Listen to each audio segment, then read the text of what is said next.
Hello, friends, and welcome to another episode of the Iron Sharpens Iron Bible Study Podcast. This week, we're going to be starting a series in James that we're going to call Authentic Faith. What does it look like to have authentic faith? You know, the purpose of this series is to see how the scriptures picture how we can have a real faith and be real disciples. Now, if you think about the books of the Bible that give pictures of what faith looks like, James is one of those books for me that rises to the top. We can sometimes oversimplify the book of James. You know, it's only 5 chapters, and often I believe that the point of this book can be missed. You know, we talk about how James tells us that true faith does work. We see this point made in James chapter 2, and this is a very important truth, but the point of the book is not to convince us that true faith has action. I believe the point of the book is to show us what faith does. What does true faith look like? What does authentic faith look like? To be a little more precise, what does true faith do during times of hardship and suffering? What does faith do when suffering? So what I would like to do is spend 4 or 5 episodes looking at the first chapter of James and looking carefully at what faith does when encountering trials and suffering. You know, if you've grown up in the pews of the church, you've probably heard the introduction to the book of James many times. James 1 and verse 2 says, "Consider it pure joy whenever you face trials of many kinds." Unfortunately, it's easy to misuse this teaching. You know, James doesn't tell us that you just need to have joy when you experience various trials. James isn't telling us to go around telling other people when they're in trials that, hey, you should just have joy. Trials are not joyful experiences. Trials are painful experiences. The sufferings of life are hard. You know, we see this even in Jesus. Listen to what the writers of Hebrews says about Jesus in Hebrews 5 and verse 7. It says, James writes to help people with faith when experiencing various trials. You know, in just about every Bible that I own, I have underlined the words in verse 2. And depending on your translation, the end of verse 2, it may read trials of many kinds or trials of various kinds. There are varying degrees of hardship and pain, and trials come for a variety of reasons. You know, there are various kinds of trials at any given point in life. You're going to be on the scale of 1 to 10 of trial hardships. So whether your present trial or past trial or future trial is a 1 or a 2 in degree of difficulty, or whether it's a 10, James is writing for you. So let's listen to what he says and let's make a few careful observations. James 1 verses 2 through 4, it reads, "Consider it all joy, my brethren, when you encounter various trials, knowing that the testing of your faith produces endurance, and let endurance have its perfect result, so that you may be perfect and complete, lacking in nothing." Now, I want you to notice something that James said and something that he did not say. James did not say that the trials and sufferings automatically produce perseverance, and that's why you should count trials with joy. I think it's really important to see that James doesn't say this. James doesn't say that every trial will give you what you need for life.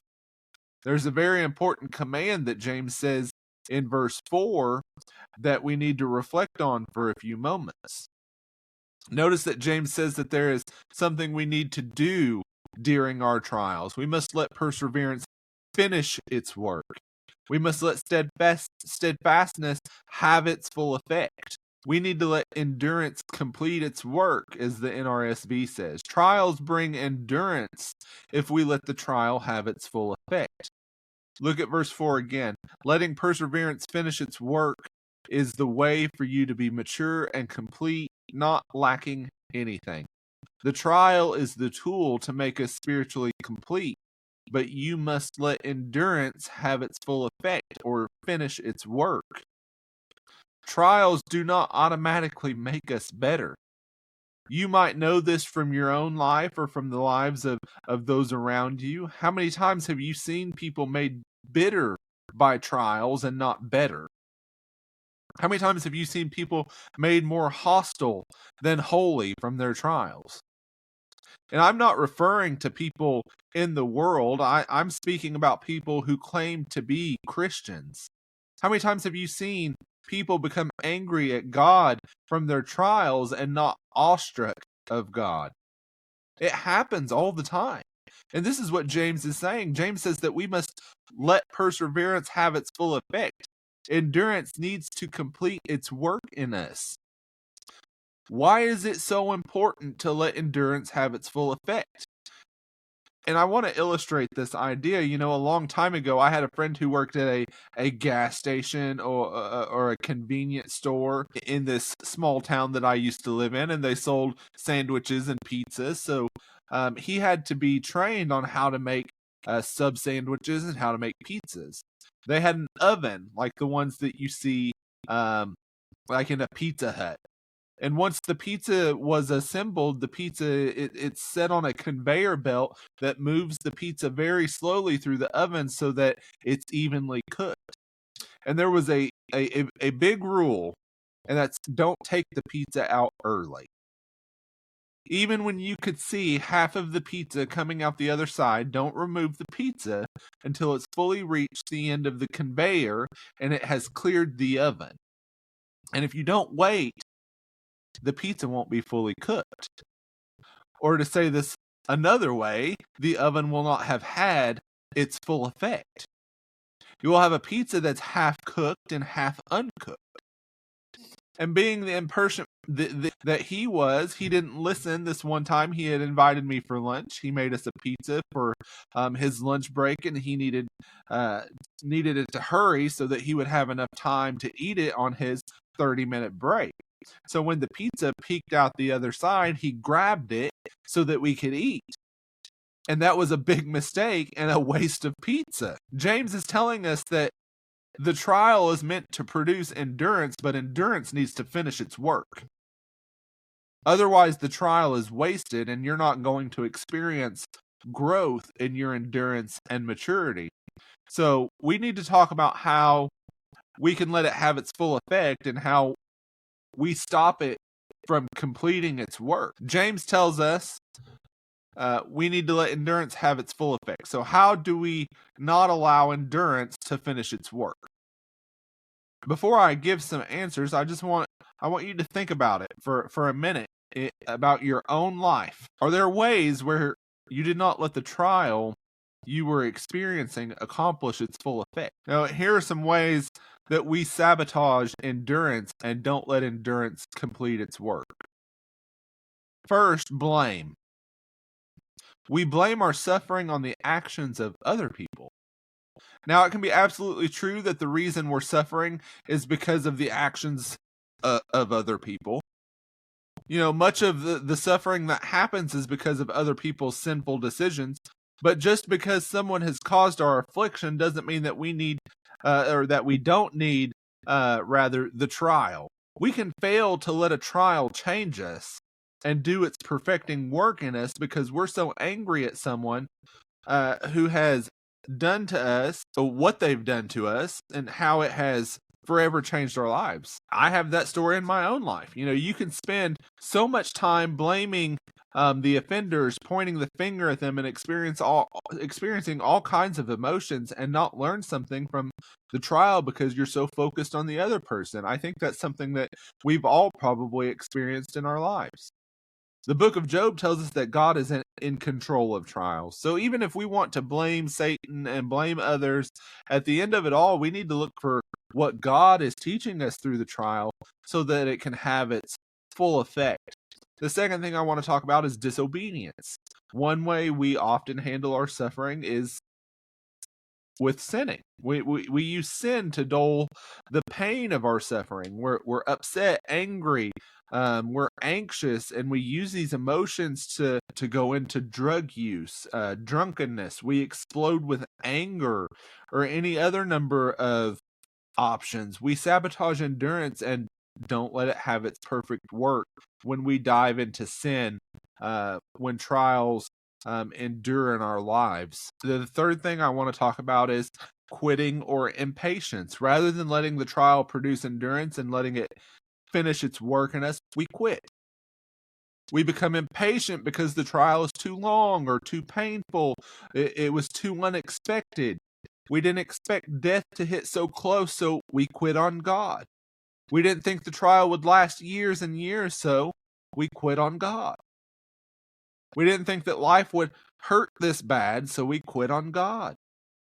What's interesting about this decision in our trials is that this is the very thing that God is trying to accomplish in us. James tells us that God is producing endurance and perseverance, and we railroad this effort through our impatience.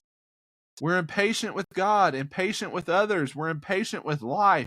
Rather than letting God transform our impatience, we give into our impatience. And the last one I want to talk about is not reflecting. There are probably many other ways that we sabotage God, bringing endurance to completion, but let me give you this last one to consider. We sabotage endurance by not reflecting and learning from the trial. We don't pay attention to what the trial is showing in us. Is the trial showing that we are impatient people? Is the trial showing that we are angry people? Is the trial showing that we are lustful people? Is the trial trying to show us that we are a materialistic people? Is the trial showing that we put our hope and trust in someone or something else rather than completely in God? James tells us that we need to let the trial produce endurance and let endurance have its full impact in our lives. Trials tell us something that we know but easily forget. We're not spiritually complete. We're not done being made spiritually mature. There's more work that needs to be done, and we must let God do that work through the suffering of trials. We need to have the humility to let God do his work, letting the trial have its full impact so that we can lack nothing. So we have to let perseverance finish its work. We do this by not sabotaging the work. We also do this by surrendering our way and our will. God is not destroying you, but showing you a blind spot in your life. James will make that point more clearly later in this chapter. We trust that God is showing us the blind spot, and we surrender to his way and his will. Let me give an example of how we need to do this. Too often we don't let endurance have its full effect because we're too busy looking in the rear view mirror.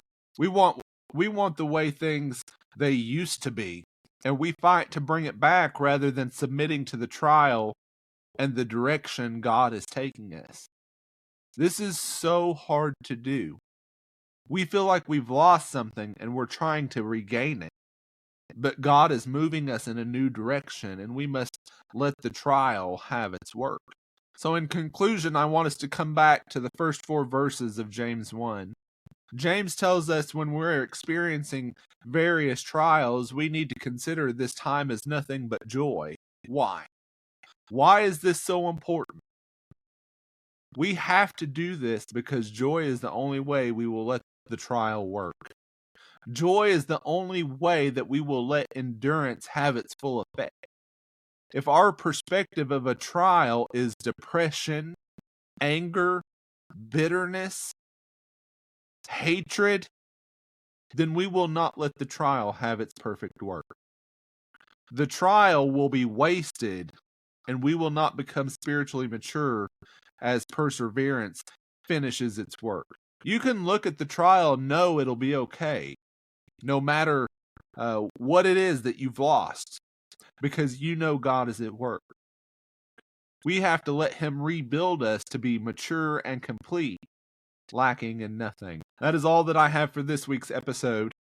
So until our next sharpening session, stay steadfast, stay inspired, and may your faith continue to grow sharper each day.